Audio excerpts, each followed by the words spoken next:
Welcome to Socratified, a public philosophy app. Now, I have been teaching undergraduate philosophy courses for just over 17 years, and I noticed that there is this common problem that my undergraduate students face, and that's lack of basic reasoning skills. Now, I actually think that this is not just a problem faced by undergraduates, this is a problem affecting the general population.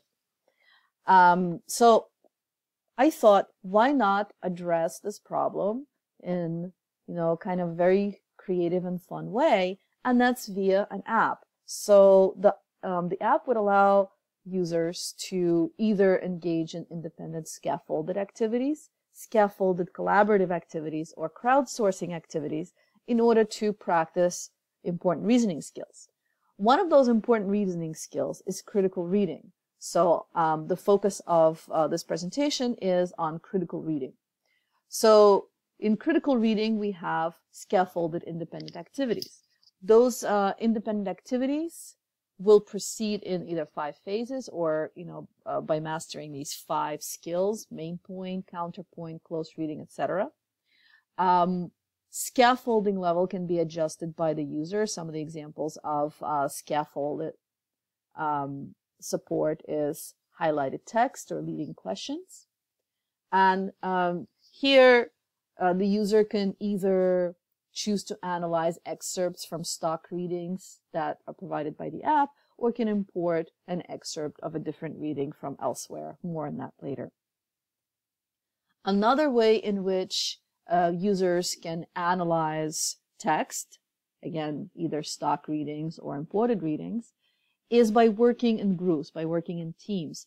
And here, once again, there will be the same 5 skills or the same 5 activities that the users can use to engage with the text. But the difference is that here they can do it as a team. So the way that this will work is very similar to Google Docs, where partners can be working on the same thing, either synchronously or asynchronously. And once again, scaffolding level can be adjusted.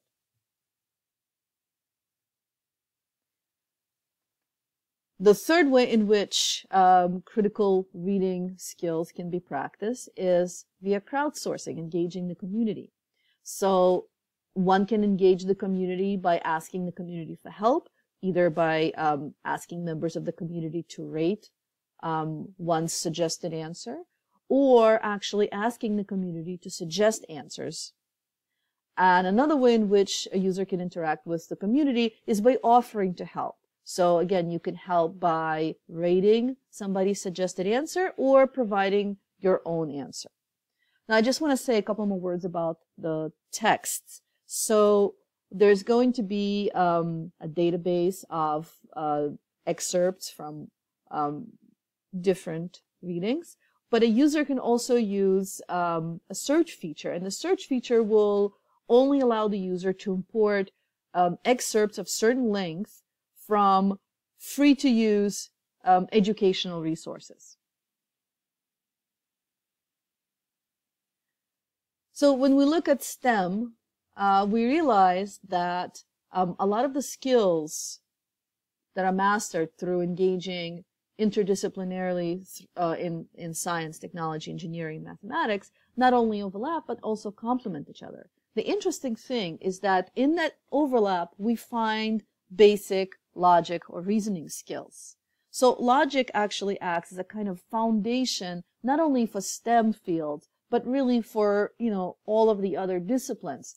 Human inquiry of any kind would not be possible without logic and reasoning. So I feel that this app would not only be useful to, obviously, philosophy students and students in STEM fields, but also to really anybody and everybody who needs to polish up their reasoning skills.